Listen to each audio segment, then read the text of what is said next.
You're standing in a completely serious room when your brain chooses the worst possible moment to laugh.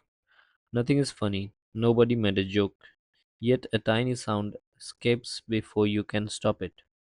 Every face turns towards you, and suddenly your harmless little laugh feels like a social explosion.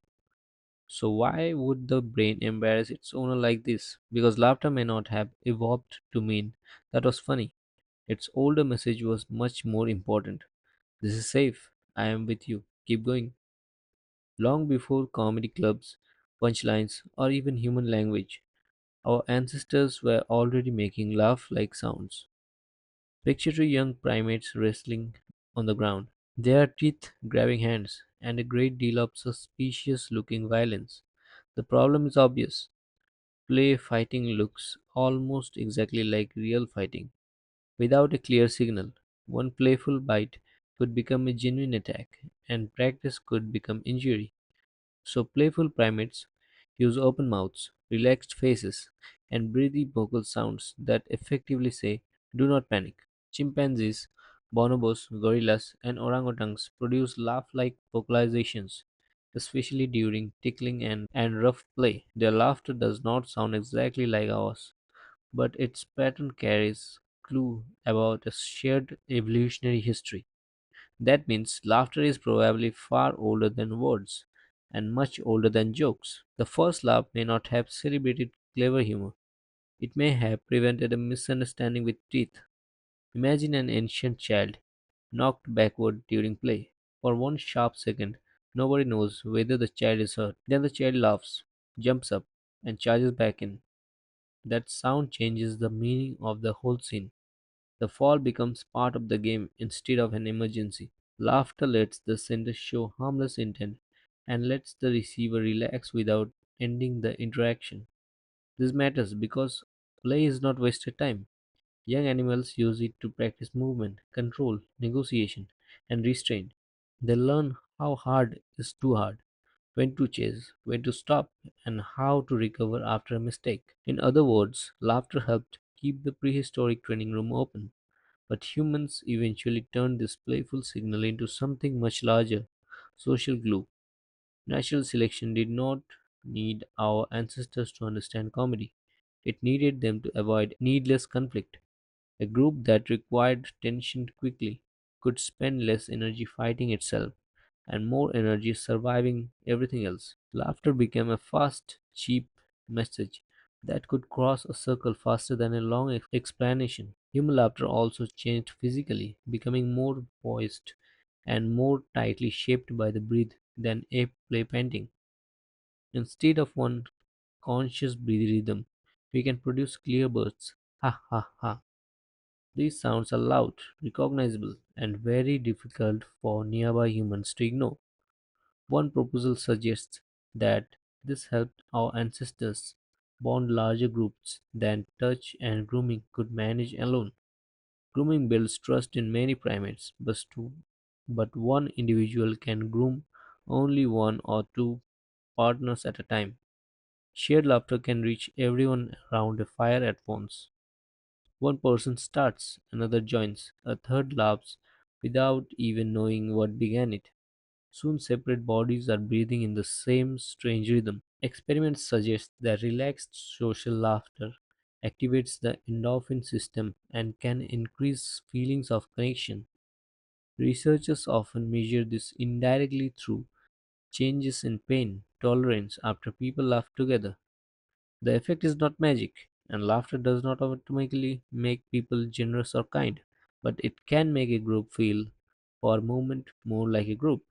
The language arrived and gave this ancient social signal a new toy, the joke. Humor plays with expectation. It builds one path in the mind, then suddenly reveals another. The surprise creates tension, but the safe context tells the body that no emergency is happening. This is why a harmless fall can be funny, while the same fall, followed by real injury, becomes instantly silent. The brain is not only asking, "Was that unexpected?" It is also asking, "Are we safe enough to enjoy it?" This is why people laugh after a scare. during a prank, or when a dangerous moment finally passes. The laugh does not erase the fear, it announces that fear has lost, and now nervous laughter begins to make sense. When you laugh during an awkward silence, your body may be trying to change the social meaning of the moment. It is a small peace offering. I'm not a threat. Please do not turn this into conflict. You are not laughing because the situation feels good. You may be laughing because it feels dangerously unclear. Your ancient safety signal is searching for someone willing to send the signal back. Humans can also manufacture laughter on purpose, and this makes the story more complicated. Spontaneous laughter rises quickly from older emotional systems. Deliberate laughter uses more conscious vocal control. These two can differ in rhythm, pitch, and breath, even though both sound like laughter. Listeners are surprisingly good at hearing some of those differences, but nobody has a perfect lie detector in the ear. So we laugh at a manager's weak joke, a stranger's confusing story, or a friend's repeated punchline. Sometimes the laugh means you are funny, sometimes it only means I want this interaction to go smoothly. That flexibility made laughter useful, but it also made laughter dangerous. Because some sound that pulls people into a group can push someone else out. Inside a circle, a shared joke says we understand the same thing. Outside the circle, the same laughter can sound like a locked door. Being laughed with feels safe. Being laughed at feels like a warning. The sound has not changed. The social direction has.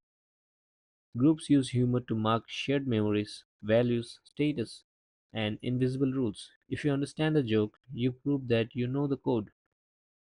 If you do not, everyone else's laughter reminds you that you are missing something. And if you are the joke, laughter can become a weapon made from other people's approval. An ancient signal of safety for insiders can create real danger for an outsider. That is why social laughter can feel warm across a table and cold across a room. It may also explain why a nervous person sometimes laughs along with people who are embarrassing them. The laugh can be an attempt to soften the attack and remain inside the group. From a modern viewpoint, that reaction can look weak or confusing. From an ancient viewpoint, losing the group could be more dangerous than losing an argument. One human alone had fewer eyes for predators, fewer hands for food, and nobody to help after an injury. Belonging was not a pleasant bonus, it was part of the survival equipment. So the brain learned to monitor faces, voices, and laughter for signs that our place was secure. Watch a baby laugh, and the ancient machinery becomes easier to see. Babies laugh months before they can understand wordplay, sarcasm, or a badly timed office joke.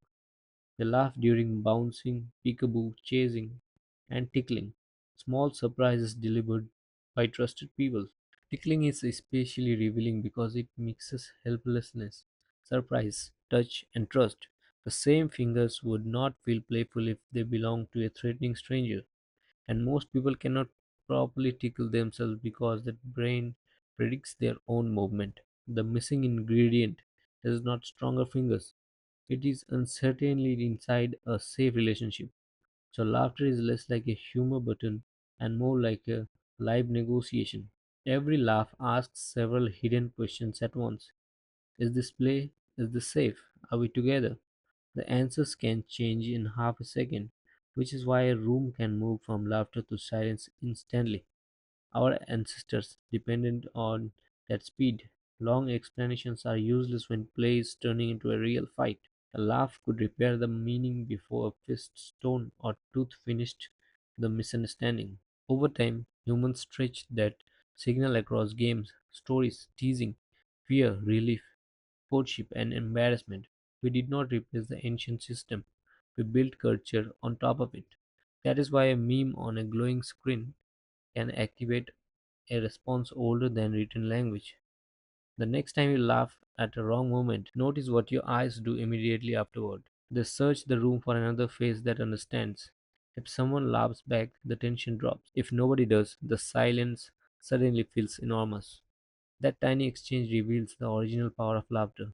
It changes relationships faster than words. Laughter can say safe, friendly, relieved, obedient, nervous, cruel, included, or excluded. Funny is only one item on a very old list. Your awkward laugh is not proof that your brain is broken.